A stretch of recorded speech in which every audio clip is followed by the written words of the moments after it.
Students चाहे जितनी भी मेहनत कर ले एग्जाम से पहले, लेकिन अगर आप एग्जाम में अच्छा प्रदर्शन करने में कामयाब नहीं होते हैं, आप अगर एग्जाम में अच्छे आंसर्स लिखने में कामयाब नहीं होते हैं, तो वो सारी की सारी मेहनत आपकी वेस्ट हो जाती है। तो जब भी कोई स्टूडेंट एग्जामिनेशन हॉल में बैठता है, स्ट्रेस्ड होना एक नेचुरल फिनोमेना है, एक नेचुरली बात है कि आपको स्ट्रेस होगा, आप सोच रहे होंगे मैं कैसे लिखूंगा, क्या करूंगा।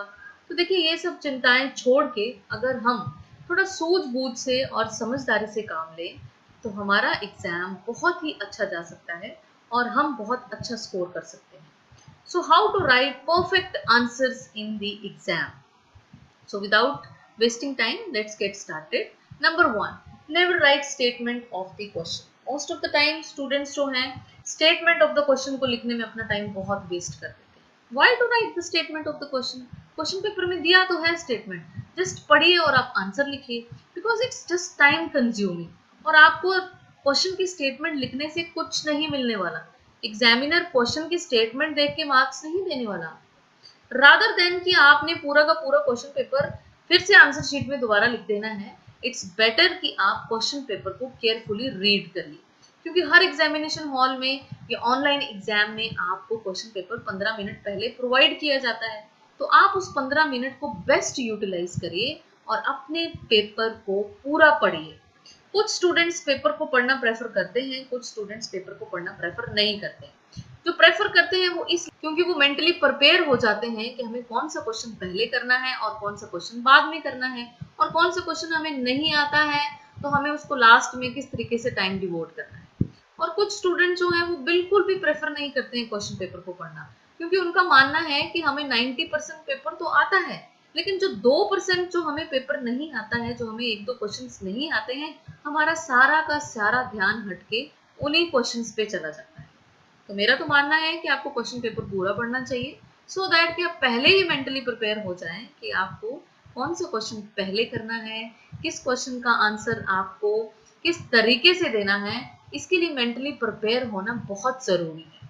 सो हमेशा अपने क्वेश्चन पेपर को टाइम डिवोट करिए। जो 15 मिनट आपको दिए जाते हैं उसमें बहुत केयरफुली, बहुत ही वाइजली अपना टाइम डिवोट करिए और पेपर को बहुत ध्यान से पढ़िए। Number 2, don't use different coloured pens. देखिए, आप ड्राइंग का या पेंटिंग का पेपर नहीं देने जा रहे हैं। मैंने देखा है most of the student 6 colour के पेन लेके आते हैं और पेपर को सजाने में लगे होते हैं। वो इतनी डेकोरेट कर देते हैं पेपर को कि कोई भी मिस्टेक जो है वो बहुत प्रोमिनेंट हो जाती है। ये पहला डिसएडवांटेज है। अगर आप पेपर को बहुत डेकोरेट करते हैं तो अगर आप कोई भी मिस्टेक करें, पहली बात तो वो बहुत प्रोमिनेंट हो जाती है, ठीक है। और वैसे भी इतने कलर के पेन यूज करते हैं आप, तो आप जो है वो प्रॉपर अपना टाइम वेस्ट कर रहे हैं, क्योंकि एग्जामिनर ने आपकी पेंटिंग या आपकी ड्राइंग पे आपको मार्क्स नहीं देने हैं, उसने सिर्फ आंसर देख के आपको मार्क्स देने हैं। सो कभी भी अपना टाइम वेस्ट मत करिए कि आपने हेडिंग किस कलर से दिया, फिर आपने सब हेडिंग दूसरे कलर से दिया, फिर आपने डायग्राम किसी और कलर से बनाई, फिर डायग्राम में भी आप कलर फिल कर रहे हैं। देखिए, ऐसा कभी भी मत करिए। हमेशा आपको वन कलर्ड पेन ही इनफ है। आप 2 या 3 पेन ले जाइए, वो भी एक कलर के, वो भी इसलिए कि अगर एक पेन खराब हो जाता है तो आप दूसरा यूज कर सकते हैं।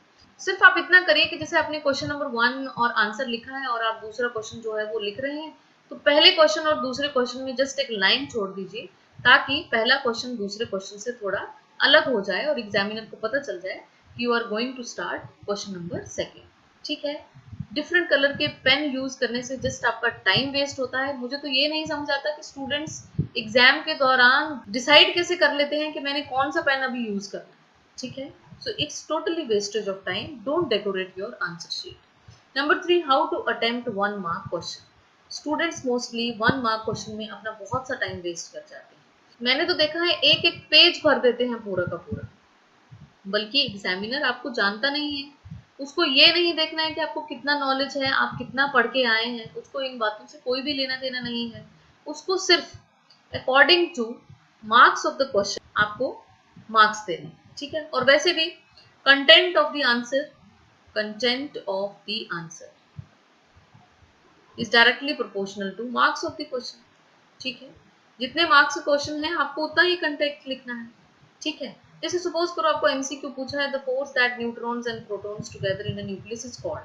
4 ऑप्शन दिए हैं आपके पास, तो इसको कैसे आंसर करेंगे। देखिए, सपोज करिए पेपर में क्वेश्चन नंबर 6 है, क्वेश्चन नंबर 6 लिखिए आंसर और राइट ऑप्शन कौन सा है, C. Just write the option and write the statement of that option. Okay, इस तरीके से आपको आंसर करना है, option number C and statement. ये नहीं कि आप पूरा क्वेश्चन लिखें और उसमें फिर टिक करें कि कौन सा आंसर सही है।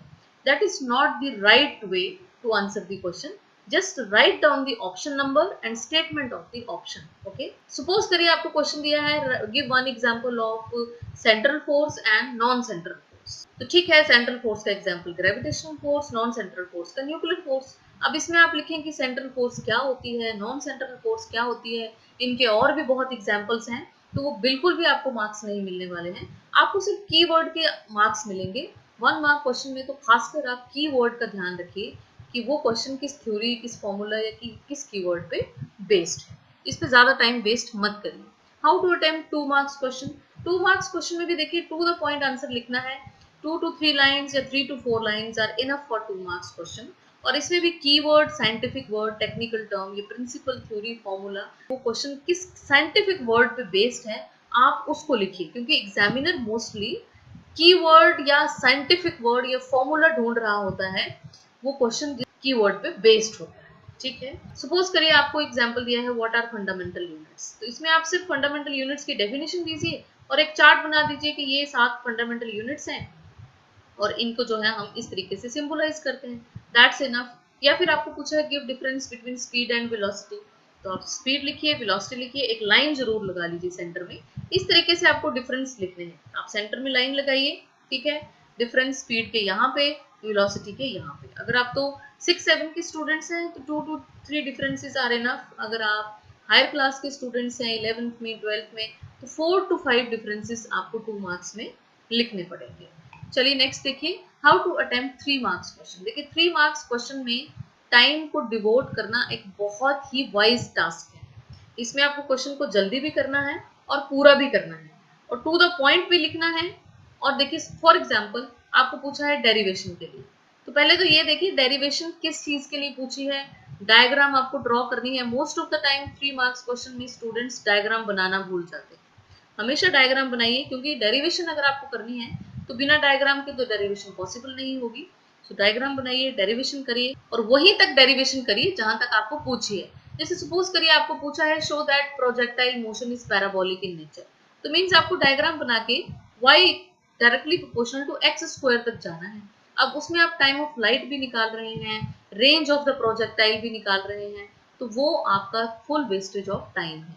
आप सिर्फ क्वेश्चन पे कंसंट्रेट करिए कि आपको पूछा क्या है, डेरिवेशन किस चीज के लिए पूछी है। अगर न्यूमेरिकल है तो उसमें आप क्या करिए, पहले गिवन क्वांटिटीज लिख लीजिए। ठीक है, उनको सेम सिस्टम ऑफ यूनिट में कन्वर्ट कर लीजिए, क्योंकि कुछ एसआई में होती हैं, कुछ सीजीएस में होती हैं। तो आप डिसाइड कर लीजिए आपको सारी की सारी एसआई में कन्वर्ट करनी है या सीजीएस में। Then write down the formula and calculate your answer. और ऑलवेज रफ वर्क के लिए साइड पे लाइन लगाइए और रफ वर्क जरूर करिए जब आप न्यूमेरिकल्स या कोई कैलकुलेशन कर रहे होते हैं।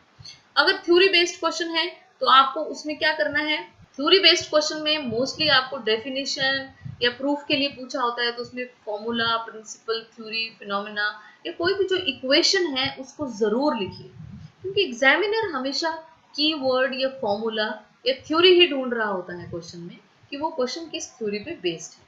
और एग्जाम्पल का यूज जरूर करिए। अगर 3 मार्क्स क्वेश्चन है तो आपको एग्जाम्पल जरूर लिखना है। अगर 4 मार्क्स क्वेश्चन है तो उस क्वेश्चन को तो पहले अच्छी तरह से रीड करिए, क्योंकि most of the time 4 to 5 marks question में पार्ट्स में क्वेश्चन डिवाइड होता है, A B C D E. तो देखिए कौन सा पार्ट जो है वो कितने मार्क्स के लिए डिस्ट्रीब्यूटेड है, अकॉर्डिंगली आंसर करिए। बहुत वाइजली अपना टाइम डिवोट करिए। यहाँ पे most of the time students बिना सोचे समझे ही 4 मार्क्स का क्वेश्चन जो है वो अटेम्प्ट करना शुरू हो जाते हैं। देखिए इसमें थोड़ा सा टाइम दीजिए, just half minute, 1 minute, question पढ़िए ध्यान से, देखिए क्या पूछा है, कितने मार्क्स का क्वेश्चन है, देखिए कौन सा पार्ट कितने मार्क्स के लिए डिस्ट्रीब्यूटेड है, उस हिसाब से आप जो है अपना आंसर करिए। एग्जाम्पल्स लिखिए, डायग्राम बनाइए और रफ वर्क के लिए हमेशा जगह रखिए। और लास्ट में 4 to 5 मार्क्स क्वेश्चन में लास्ट में अपने आंसर को कंक्लूड जरूर करिए 1 या 2 लाइन्स। ओके, उसके बाद कई बार ऐसा होता है कि हमें कोई क्वेश्चन नहीं आ रहा होता है प्रॉपरली, तो उसकी जगह आप क्या करिए, अगर आपको लगता है कि आप नहीं लिख पाएंगे तो हमेशा डायग्राम का यूज करिए, डायग्राम बना के आप एक्सप्लेन कराइए। या फिर कई बार लास्ट में आपके पास टाइम बहुत कम रह जाता है, क्वेश्चन लंबा होता है या आपको समझ नहीं आता है हमने कैसे लिखना है, तो आप डायग्राम बना के भी उस क्वेश्चन को जो है वो एक्सप्लेन कर सकते हैं। ठीक है, कोई भी क्वेश्चन अनअटेम्प्ट मत छोड़िए, डायग्राम से, फ्लो चार्ट से उस क्वेश्चन को जरूर एक्सप्लेन करिए। थोड़ा बहुत उस क्वेश्चन के लिए लिख के आइए, कीवर्ड्स लिख दीजिए, जैसे यहाँ पे वाटर साइकिल में इवेपोरेशन है, कंडेंसेशन है, कलेक्शन है, लिख दिया। अब ये फंडामेंटल फोर्सेस है, इसमें लिख दिए हैं कीवर्ड्स, ग्रेविटेशनल फोर्स है, इलेक्ट्रोमैग्नेटिक फोर्स है, न्यूक्लियर फोर्स है, वीक फोर्स है। तो इस तरीके से आप अनअटेम्प्ट कोई भी क्वेश्चन मत छोड़िए, क्वेश्चन को हमेशा पूरा करके आइए। If you are lack of time, अगर आपको लगता है टाइम कम है, तो आप डायग्राम से भी उस क्वेश्चन को एक्सप्लेन कर सकते हैं। और हमेशा पेंसिल और इरेजर अपने पेपर में जरूर लेके जाइए, बिकॉज कोई भी अगर डायग्राम बनानी है तो 99% मिस्टेक्स हो जाती हैं। तो पेंसिल और इरेजर से आप उस डायग्राम को बहुत अच्छा टाइम जो है अपना डिवोट कर सकते हैं। अगर कहीं आपसे गलती हो गई है तो आप इरेज करके आगे बढ़ सकते हैं, रादर देन कि उसको काटा और आंसर शीट को खराब किया। या फिर कई बार न्यूमेरिकल करते टाइम आपको कुछ कैलकुलेशंस करनी होती हैं, कैलकुलेशंस बहुत लंबी चली जाती हैं, पेन से आंसर शीट भी बहुत खराब हो जाती है, तो आप उसको पेंसिल का यूज कर सकते हैं और जो मेन टर्म्स हैं आप उसको पेन के साथ लिख सकते हैं, बाकी आप इरेज कर दीजिए। या फिर कई बार डेरिवेशन के टाइम आपको एक दो इक्वेशंस में मिस्टेक हो जाती है, तो उसमें भी आप पेंसिल का यूज करके जब आपका डेरिवेशन ठीक हो जाए तो आप उसको इरेज करके पेन से दोबारा उसको ओवरराइट कर सकते हैं। Last but not the least, last में 5 to 10 मिनट्स अपनी आंसर शीट को क्रॉस चेक करिए, क्योंकि हमेशा स्टूडेंट्स बिना क्रॉस चेक किए आंसर शीट को दे देते हैं। वो देख लेते हैं कि मेरा क्लासमेट जा रहा है बाहर या मेरी फ्रेंड जा रही है बाहर, तो मुझे भी फटाफट अपना पेपर बाइंड अप करके दे देना है सुपरवाइजर को। देखिए ऐसा बिल्कुल मत करिए, अपने लास्ट के 5 to 10 मिनट्स अपने आंसर शीट को डिवोट करिए। उसमें आप क्रॉस चेक करिए, कोई कोई कीवर्ड तो नहीं छूट गया या कोई आपने मिस्टेक तो नहीं कर दी है। ये बहुत ही इंपॉर्टेंट टाइम होता है और ये बहुत ही बेनिफिशियल टेक्निक है एक स्टूडेंट के लिए, लास्ट में अपने आंसर शीट को क्रॉस चेक करना। तो ये थे कुछ टिप्स जिससे कि आप बहुत ही परफेक्ट आंसर लिख पाएंगे अपने एग्जाम में। सो नंबर 1 था never write statement of the question. Number 2, don't use different colour pens, don't decorate your answer sheets. How to attempt 1 mark question, 2 marks question, 3 marks question, 4 to 5 marks question. 1 mark question में आप ज्यादा time devote मत कीजिए। अगर MCQ है, just write down the option number and statement of the option. Okay, उसके बाद अगर आपको लगता है कि कोई कीवर्ड है तो कीवर्ड लिखिए। ठीक है, पूरा का पूरा स्टेटमेंट लिखने की जरूरत नहीं है। 2 मार्क्स क्वेश्चन में भी आप बहुत वाइजली अपना टाइम डिवोट करिए, टू द पॉइंट लिखिए, कीवर्ड साइंटिफिक वर्ड का यूज करिए।